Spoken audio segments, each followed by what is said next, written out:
Hi, I'm Natalia, And I'm Leslie Marie, and this is a We Are Fashionably Late podcast, where we talk about the clothing we wear and the untold but very true stories about why we wear what we wear. Natalie just had a full coffee. So the Where's my number? 1, 2. And she got a new shirt. Ike? It's giving 80s vibes. Like, It's giving. where's the leg warmers? It's giving a little. Where's the leg warmers? Where's the leg warmers? Did you share this to me? Yeah, should we share? Don't talk. Also, I'm like so white. Like, How do I share? The sun Share. What's your email? doesn't love me anymore. No, I have it. What did we say we were going to call it? I'm just a girl yap hour. I'm just a girl. We have to do the thing. Ready? Oh, wait, when we get there. But we're going to sing. Okay, so. Hi, guys. Hi, guys. New episode. New. Vibes are high. Double release. Boom, boom, boom, boom, boom. Are we Taylor Swift? Wow, technically we are filming it in the same spot, even though it's been a few days. It's been a few days. And we're wearing black because it has to do with our topic. Does it? Anyways, so K-pop girlies. Oh, I already said the but. Okay. So the title of this you can read is K-pop, K-dramas, but specifically the K-pop I wanted to inspire like us wearing the same color, what are you wearing? but like different styles. Yeah, what are you wearing? So I am wearing an aloe bare, off the shoulder cropped sweater. We love it. It's black. We love it. And a little sweats. bra. You know, we don't talk about. We don't talk about down there either because I have black aloe sweats. Wow, too. I don't know what they're called, mine. but yeah, they're yours. And then I have this anthro shirt, which like it looks weird, but I swear once I'm actually put together, it looks good. Yeah. But yeah, I kind of went more of like, what would a character in a K-drama wear? Yes. In the sense where I feel like it's cute, but it's also sophisticated, and it somehow always looks like they're going to work. Okay. You know? Not in a bad way, but it's just like, they look very put together. I don't know. I feel like a button-up with a little collar. It's a little collar moment. Would be what they would wear. Yeah. And then you're going for a full K-pop. Full K-pop type of moment. I see that. All right. Anyways, so remember, we're starting our podcast with this new segment that we like to call "I'm Just a Girl." Newsflash. I'm just a girl yap hour. No. Yeah. Yap hour. But like, that's the point. Like, you're a girl because you have to yap a lot. Okay, well, whatever. We're yapping. I'm just a girl. All right. Newsflash. What is the news that you have for us I don't today? have any, actually, except that Charles Leclerc looks fucking amazing. Charles Leclerc actually did a collab with Puma. I know. November 12th, guys. People's Sexiest Man Alive for 2024 will be released. What are your ideas? Give us your predictions. I say Andrew Garfield. For sure. Harry Styles. I said Paul Mescal. And then I'm just gonna. I feel like maybe Glenn Powell would be up there. Glenn Powell. I feel like it might be him. Yeah. I feel like Glenn Powell because of Twisters, because of Anything But You, his hype on Twitter. Maybe I feel like it's between him, Paul Mescal, and Andrew Garfield. Like, they're the hotties with the bodies. Hotties with the bodies right now. Also, can we talk about Andrew Garfield finally being on the chicken shop date? Yes. I'm so excited. And he broke up with his girlfriend. So there's a lot. They're like, either it's her impact or it's Florence Pugh impact with them together, like the chemistry. It's wild. Okay, I don't know why, but I feel like him and Florence have like a brotherly. I know they came out in a thing, but like I feel like they're like the same person. Yeah. But if you know what we're talking about with the chicken shop date, like those red carpet interviews, you sense it. It's like oozing. Oozing. Yeah, that's probably not the right word. It's very much giving off, book talk vibes. It is. Like, yeah. And then I think the third one is Charles Leclerc. He has a deal with Puma, right? Yeah. Well, I was going to show something. But oh, sorry. Doesn't have you keep on ranting because I haven't found it. Yeah, so Charles Leclerc is doing a collab with Puma. Natalie's in love, and she's probably going to buy everything. Actually, I can't find it, but I'll do this. Face card. No cash. Body card. Oh. It's Paul Mescal. There was one of Charles and there was one of Harry. I was going to show them. I'm so excited for next month. Maybe I really liked it. I retweeted it. This is the thing. If Harry releases his album at the end, or like a song. Yeah, keep going. That's another one. But also, November's going to be a big month for us because we all know Gladiator's coming out and like the promos also, it's are the same weekend as the Las Vegas Grand Prix. Guys, the stars are all aligning. Our men are all aligning. I'm gonna mention about we talked the Gladiator, Paul Mescal. This will be the last thing before we close up this. I'm just a girl segment. Have you heard that Miss Daisy Edgar Jones Oh my gosh. is probably gonna take Pride and Prejudice, the role of Elizabeth Bennet in the Jane Austen Pride and Prejudice reboot. This is another thing. I feel like nothing can beat the 2005, but with Daisy Jones being in the driver's seat, if I fear if we have Paul Mescal as Mr. Darcy, I think it could come close. I think it could come close. Paul Mescal or Who? the Luke guy from Bridgerton. I don't know his last name because there's Thomason and then there's gosh, the one that his season is coming up for. He plays Benedict. Someone said I have the role just for you. Why do I want Benedict, the guy who plays, or Luke, the guy who plays Benedict? Why do I feel like he would be such a good 007 agent? Oh yeah, Like for sure, get him to be a spy. Also, another thing coming up too. Sorry, we're trying to wrap this up. Another person who I had thought would be a good girl Bond would obviously be Ana de Armas because she came out in the movie. But seeing her for the ballerina trailer, I'm sorry, this might be something that appalls you, but I had never seen John Wick. I know what the story's about, but I've never seen it like fully. The saga, and so I'm contemplating it just because I'm ready to see Ana de Armas. Because I feel like we have to watch it so we can understand the world. Not necessarily the story of John Wick because in its entirety because we know it, but the world of John Wick. Yeah. Like that. Also, like that trailer looks so good because this is another thing. I'm gonna rant a little bit about feminism here. This is the first time, or one of the first few times, where you see a woman who's fighting and the movie is about her, revolves around her. She is the main character, right? Avenging the death. Yes, and this is the thing. We see no love interest, and I'm still intrigued, right? Equally as when men do action movies. Secondly, she wasn't sexual in any of it. No, she was like out here wearing. She was like Black Widow, but she wasn't like wearing the typical Black Widow type of like. No, she had like jeans and a shirt. She had a jeans and a shirt. Yeah. She was out here kicking ass. She was out here bloody. Yeah. And all that stuff. Like, I think, like, you know, also, speaking of blood, another movie that I finally watched. Oh, I thought you were going to say I'm bleeding. Was Bottoms. No. Was Bottoms. Bottoms. You didn't see it with me. I told you if you wanted to watch it. Is it the one with Ayo? Yeah. It's so funny, and now I get it. Sorry. Now I get the comedy of that. I get the hype. It's really good. Yeah. You have to watch it. But I'm just a girl. It's over. Now am I Gwen Stefani? Maybe with that. Maybe like your outfit too. It's radiating a little bit of pop star. No, holla back there. I'm so sorry. When you're editing this, you have to keep it in there because you're gonna get embarrassed and you're gonna want to delete it. You have to keep it in there. First and foremost, Natalie's gonna mess up the names. So I'm just gonna write them down here because I have the list of the names, and I'll write them down here, and I won't say it. I'll be like, this person. It starts with an S, and then for my self-editing purpose, I'll put it because she doesn't want to embarrass herself. I don't want to embarrass myself. I don't want to embarrass the kings and the queens. You know, I can't say alphabetical order. Oh, I just said it right now. You just said it. Okay, the other day I was struggling. No, the other one. Alphabetize. You're so close. Say it. Spectacular. And she's not even joking. That's the funny part. What's the other one? Okay. M&M's. Say M&M's, guys. This is so funny. This is my party trick. Say M&M's. M&M's. And she's not even joking. This has been something that she's been doing since she was like 5, and it's not even a joke. M&M's. M&M's. Shit, hold on. M&M's. No. M&M. M&M's.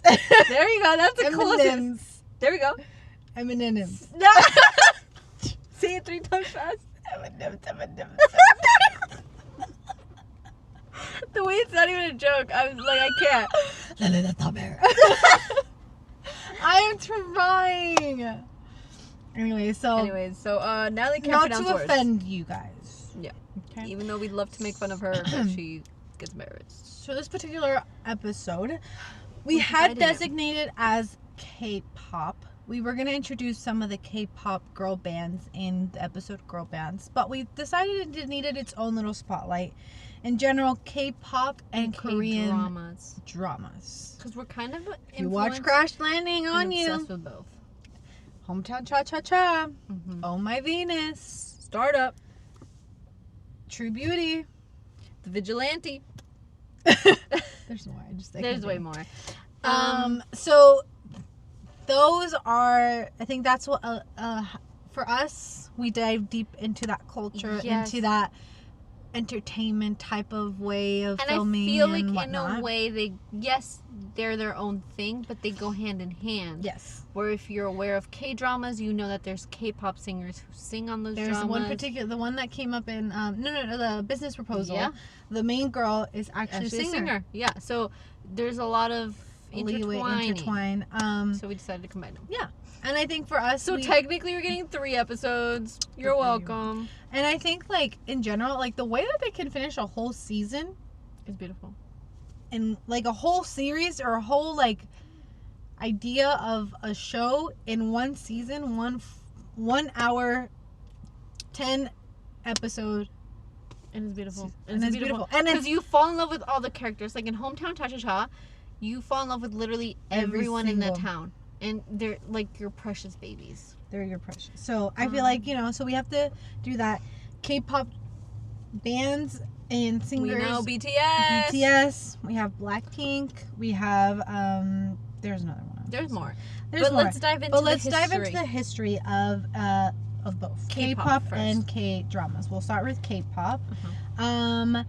So both K-pop and K-dramas have a span of several decades. Of K-pop histories. is later in. K-pop is later. We start with the K-dramas first, and then the K-pop's got its popularity, as we know, because of BTS and Blackpink. Well, not. Oh yeah. But like those are well known. That where we it went known here. global. Yeah. Yeah, That's global. what I'm trying to say. So each having evolved and grown in a global cultural phenomena. So here's an overview of like their history. So early 1990s, we have Seo and boys. Yeah. I'm assuming I said it right. Taiji, I think. They're considered the pioneers of modern K-pop. They are.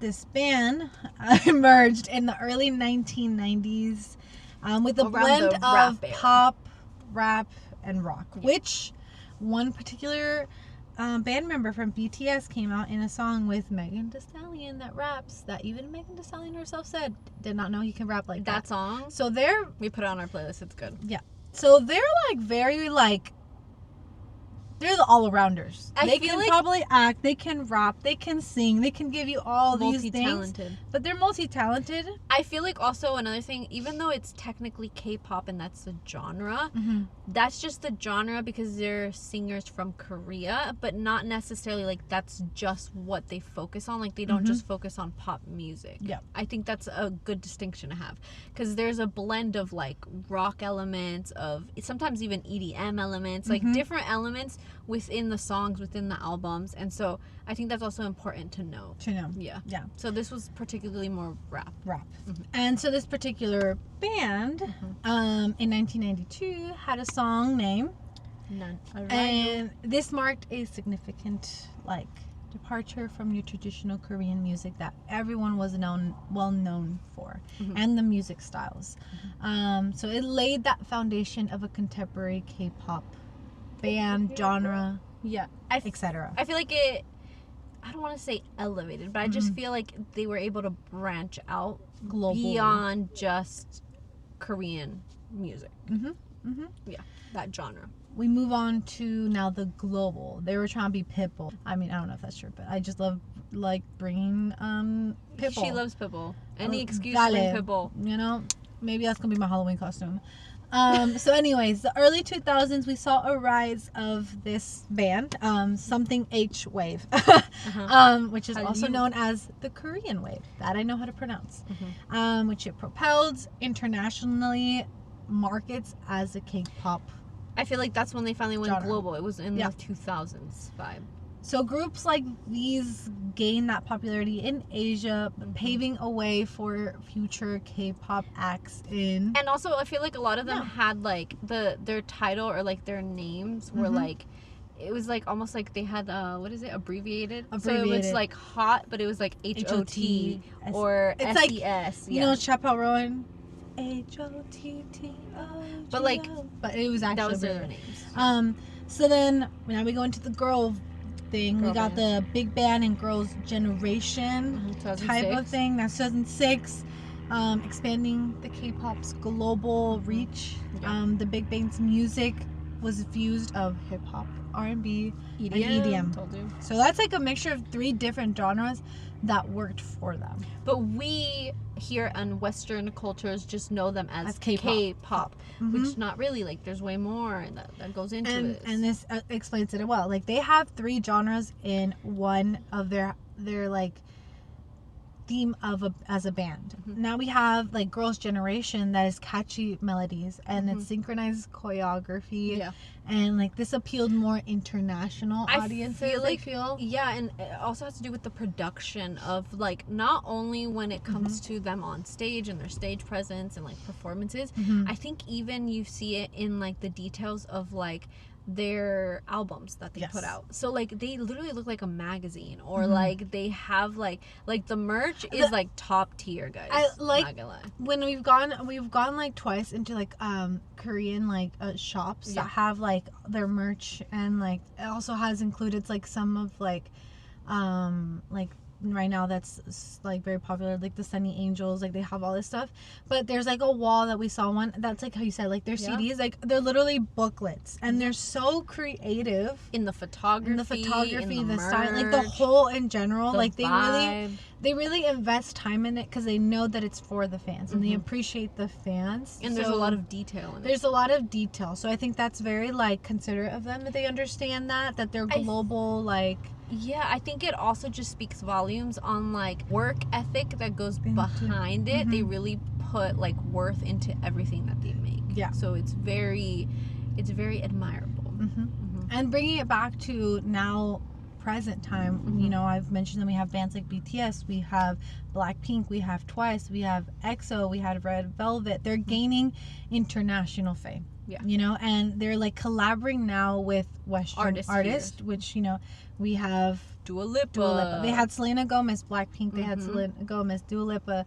They have Megan Thee Stallion. So like now they're opening their thing, and even if they're just like as a band or individual, but it's always like their name from BTS or this name from Blackpink, which or all is this amazing. Stuff. And even some I think are like now collabing a lot with like soundtracks and stuff like that. So that's very like, I think exciting. For them it's like bringing that part of their like culture and who they are is very exciting because they're putting their mark on. I think it's like they're putting their mark or their stamp on it. I think also another thing, like kind of going into the K-drama world now, I think it's also another thing that our generation is very open to accepting new and being it like worldwide. I think because obviously the internet, like I feel like that connects us, TikToks, and I feel like it doesn't matter where it's coming from. If it's a good story, you're gonna lean into it.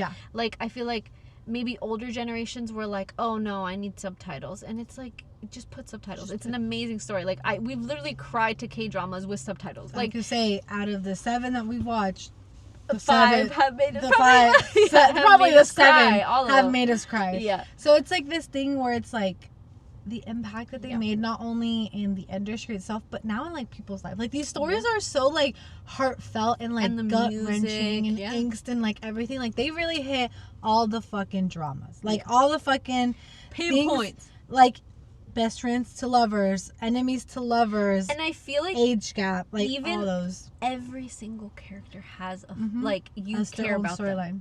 To wrap this little segment of history, you know, we have the K-dramas. Let me lean into that. Let me lean into that. Yeah. for K-drama, sorry. Oh, no, you go. Yeah. I thought I was going to do it, but I thought you Oh, you want to do it? Go for it. Well, I thought you meant this, like, I was going to. Yeah, no, go for it. Okay, lean into K-dramas.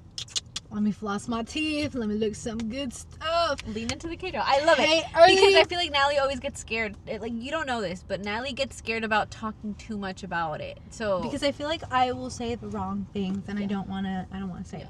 So, like, you take the wheel. So, Jesus, take the wheel. Tammy, you are the driver. Take the wheel. So, the 1960s, we have initially gotten influenced by the traditional storytelling and historical themes in Korean television dramas. Yeah. Early popular dramas that we have is like Love and Ambition. We have The Moon of Seoul, which then later on in the 1990s we got a little bit more modernized with like I feel like at the beginning they were very much all traditional dramas. Traditional. So it was very much about like living in Korea, but like way back then.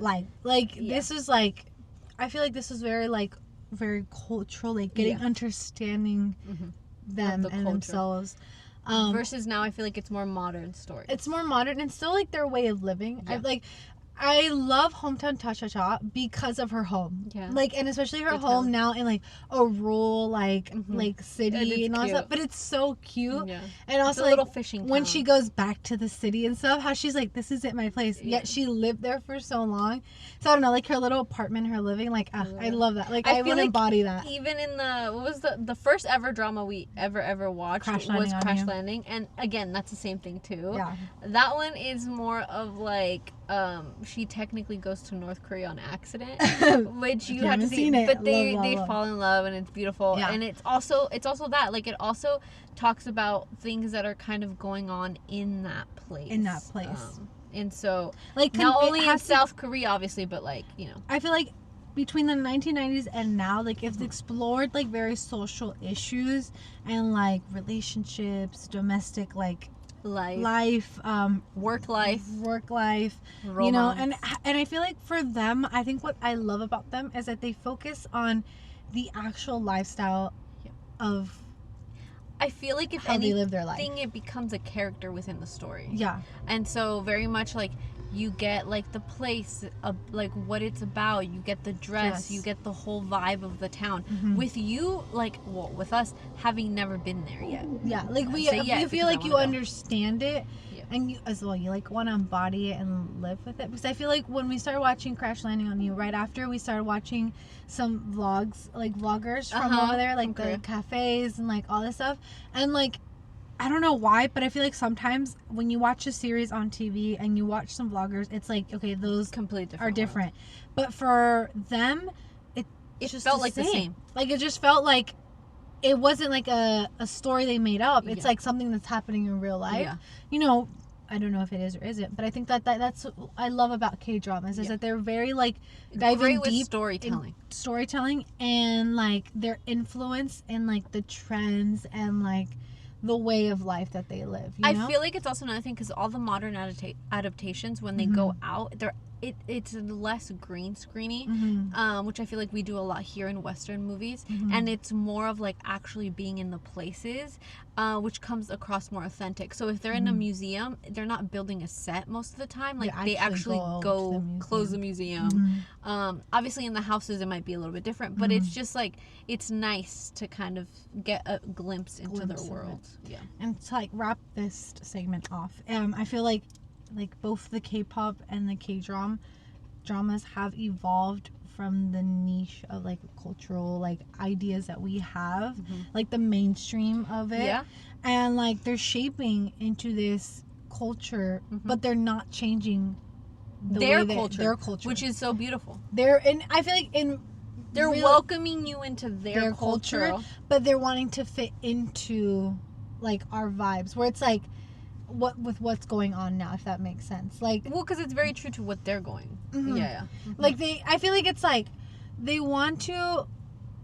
I think they want to show you how it's, even though it's on the other side of the world, like it's still you're living a normal daily life, and that some of like their stories and some of like the themes that they like hit on has to do a lot with what you're dealing right now or stuff that's going on. I feel like it's another thing too that even though there might be a language barrier, it doesn't mean that there's a barrier in the way that us as humans come across. Like, we still have the same emotions, we still have the same thoughts, we still live similar things. Yeah. And I think just being open to just putting on subtitles or to even learning a new language.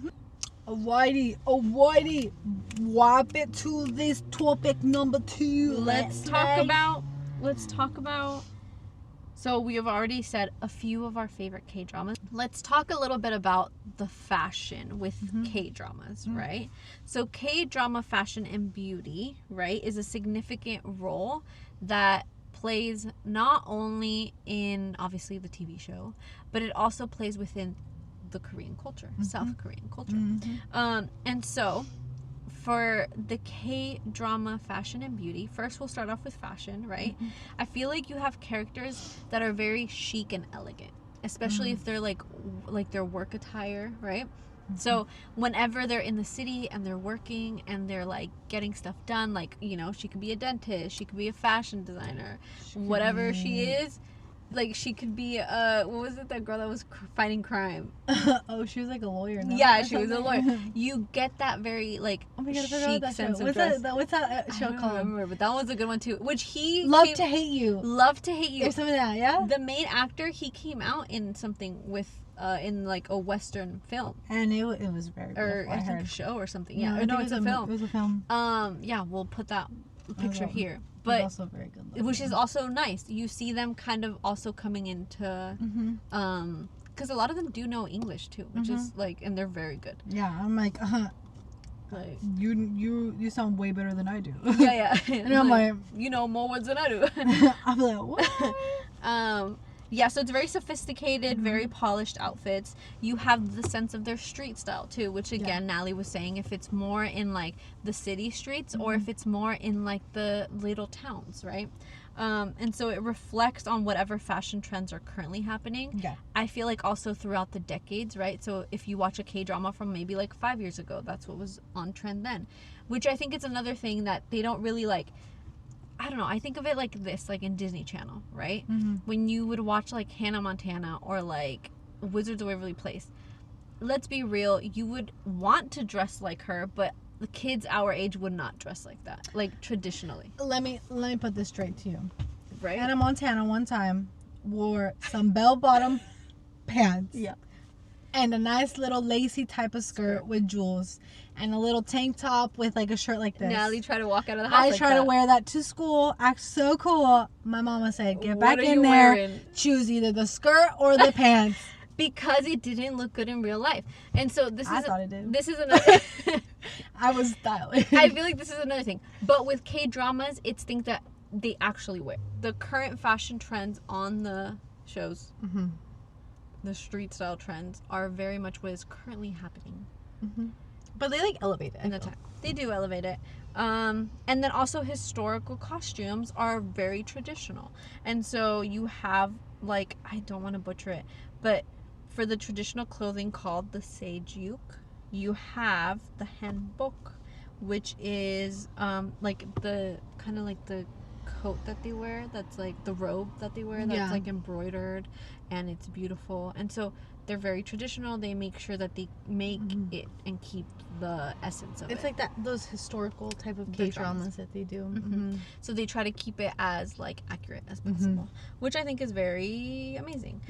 Then you also have like how it influences the consumers, and so you see like when they're using the makeup and it's like obviously it's an ad or like, you know, But they do it so subtle. They do I think it that's what I subtle. like. Yeah. Sometimes they're like, oh my gosh, and they're like holding And it. you're like, I'm oh, that was an ad. That one, they're literally like putting on their makeup, or they're literally like eating the thing, or if they're making coffee, it's like in the background. Yeah. But it's like there's, But you could tell. you could tell, and you're like, oh my god, they have that coffee. Let me get that coffee. Yeah, and they work it into the story where it's not just like out of the blue. It's Where like it works. actually makes sense.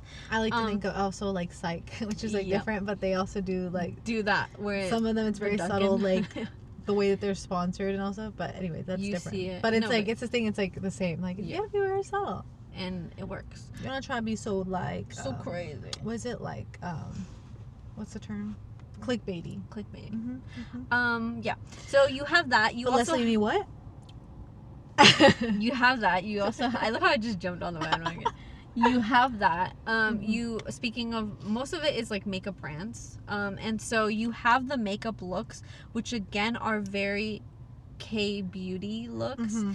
So the first thing for them is skin is a high priority. Like more of like a Glass skin, dewy skin, like that's really what it is. So it's really about the skincare, and then it's like to have the most natural type of base. And then even for the eye looks, I feel like it's very much to like maintain the eye shape and to make it look. They work around their eye shape rather than trying to change it. They work around it to make it more like pop.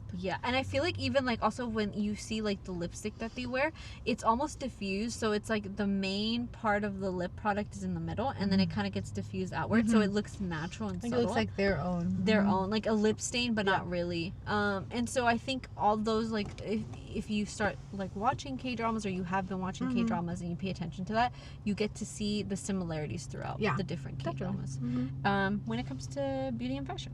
But yeah, that's what I have. In summary, they look serve influential mark of style, of culture, and of storytelling. Okay, go into the fashion alley. We're gonna go into fashion. Am I the fashion queen here? Yeah, do you want to do fashion? All right.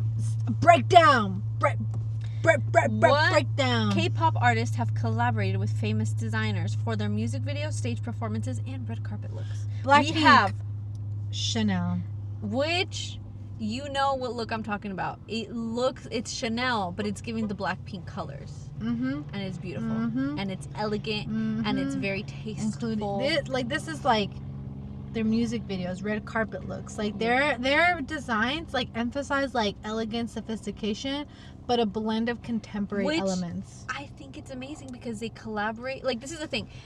I don't know, right? But I assume that they go out looking for the best partnership versus accepting whatever brand partnership comes their way. What they're defines like their stuff. Like, we align with this, or we look like this. Like, you won't see them like with a different brand that doesn't go with their vibe, which I think is very admirable.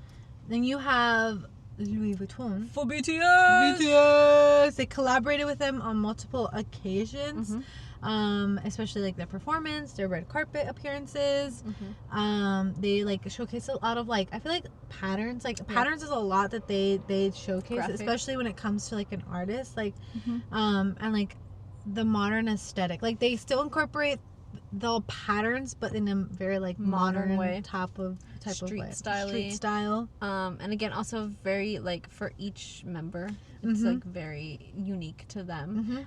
You also have Gucci, which worked with Blackpink, but also XOXO. And so that was very for more like avant-garde electric looks, like very like. I wouldn't have said it like that. I would have said avant-garde. I would not. So so glad that you said avant-garde. That's what avant-garde. Avant-garde. Guys, I really think the public school system failed her. No, I still don't know my vowels. Natalie doesn't know her vowels. I don't know how to sound out. You know how when you're like, sound it out. Phonics. She doesn't know that. If I give her a word right here, and I'm like, just sound it out, she doesn't understand what that means. Because she's like, what do you mean? And I'm like, the words make this is a backstory. This is the backstory. So for a major part of my little childhood before going to... You lived in Mexico. I lived in Mexico, so I only knew Spanish. So when I got into school... For a year. It was only like maybe less than a year. But at home... Yeah. And so when I went to school, they put me in the ELS. Is it ELS? Yeah. Thingy, and they kept me there for a good 3 years. Yeah. Until Mom made me take a test, because Mom was like, I don't think she needs it. Made me take a test, and then they realized that I didn't need it. I just needed the first year. Yeah. So while I was learning how to speak English, even though I knew how to speak English, I didn't. She missed out on like the vowels. Because I would get taken out of English class to do that. Yeah. Also, here's another thing too. It was funny because. Racial profiling. They were like, oh, your last name's Gonzalez, go to the ELS. Baby, I was an advanced reader. Nobody even checked my thing. I literally went, Nelly, and I'm not trying to toot my own horn, but I went, and they were like, we're gonna do the placement test, blah blah blah blah. I finished that in like 10 minutes, and I was like, I'm done. It was supposed to be like an hour-long thing, and I was like, I'm done. And then they were like, oh, never step foot into one of those again. I think because of that, mom was like, hey, like she doesn't need it. Because I would come home with homework about, like, a Spanish word translating in English, and I'd be like, Mom, how do you do that? And then she's like, why is this your homework? And I was like, yeah. And then she's like, so they did a test, and then so that's another thing too. Like, yes, it helps, but then at the same time. Anyways, I'm sorry, that was out of topic. But different. This is why I can't pronounce words. This is why I butcher stuff, because of this. We blame the school system. Because while I was supposed to be learning another language, I was just perfecting the language I already knew. Yeah. Anyways, so we have. So now we have. Say it. Balmain? Close. Yeah. We'll let it slide. They did BTS. How do you say it? And Blackpink. I'll let you think about it. Balmain. Yeah, it works. See, I would say technically French. I would say Balmain. Because it's like my man. You know what? You're like the guy who pronounced it like where he's like Balake. What is it? Don't come for me, Ms. Gigi Hadid, for it's this girl. I don't know how to say it. Yeah. It's what is it? It's Versace. Yeah. Don't come for me. Don't come for me. Don't come for me. Also, I will. Oh my god. I'm in an opening.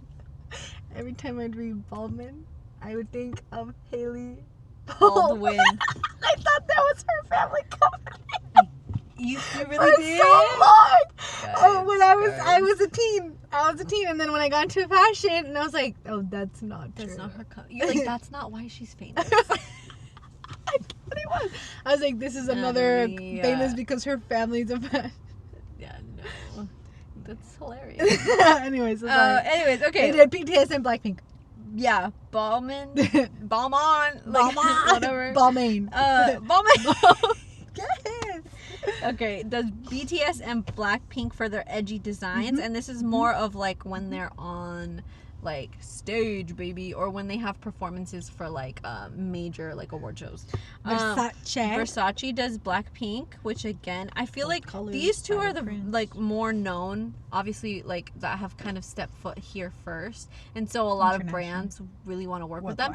But they work with them strategically for like they pick for like what event, what red carpet, what show, what that goes with their vibe and their style. I think that's what I like, that they don't tell them that they have to change their style. They work with their style, but their brand. But their brands. Another one too that we have is Rick Owens, and he did G-Dragons or Big Bang, and so that was also a collaboration which had the pop culture elements. We also have Saint Laurent, we have Dior, we have Off-White, we have Alexander McQueen, but I feel again it's like those bands that we know, BTS and Blackpink, that are involved, which of course will go more into depth when you see the picture. When you see the pictures, when you see the design. I feel like in the designs I'm trying to put things that we didn't get to explain fully in depth. So definitely check out designs. Designs live on our and a lot of research on my end. They go in our Instagram. So definitely stories, check out our Instagram. TikToks, all that stuff. We figured out how to make it full screen because they weren't doing full screen, but we figured it out, YouTube guys. Shorts. But if you were like, oh my god, I can't read this, go to TikTok. Follow us on TikTok. See it Follow us on Instagram. Follow us on Instagram. We're trying to reach a substantial amount of growth in order to kind of put out more ideas that we have. So if you guys could support us there, just go ahead and like. We would appreciate it. Go ahead and follow. Go ahead and comment. Go ahead and make yourselves known. And with because we see you here, but we don't see you there. And there is where we're a community. There is where the day in, day out. There is where you see behind the scenes, where you get an inside scoop, where you get to vote for things, where we communicate. So, communicate. So, with Leslie wrapping it up, that was our episode. That was our episode. We a little hope little you love longy, the double. A little history, a little information-y, a little bit of a giggle, a little bit of a laugh. I feel like also another thing too, I feel like even though we can sit here and talk about this for almost an hour, it still feels like not enough. Not enough. I feel like I'm like spitting out all the words. Yeah. And it feels like there's still more we can go into. But again, check out the design. You guys driving preferences. Some of you guys do 40-minute minutes. Some of you do 30 minutes. Some of you do 10 minutes, which I envy you if you do 10 minutes to your drive to work. But anyways, so that is the wrap up. Anyways, thank you guys so much for listening to this double release for this week. We have a lot of exciting episodes. Next week's episode is something way exciting. That's something that I didn't even think we were going to be able to do. Mm-hmm. And we did. We did. And we're so excited to show you. Sorry. Like, that's exciting. We're really excited. Was I a little bit nervous? Could you tell in the video? Yeah. Did I even not arrange my camera the right way? Because I don't even think you could see me. We have to put extra footage so you could see me because I was so nervous. Yeah. Anyways, you'll that see is next our week. episode. Follow, like, subscribe. Keep a listen. Keep a look. So you can be ready for next Wednesday. Little hearts. Love you, Kisses. Pookalicious. Toodaloo. Toodaloo. Bye-bye.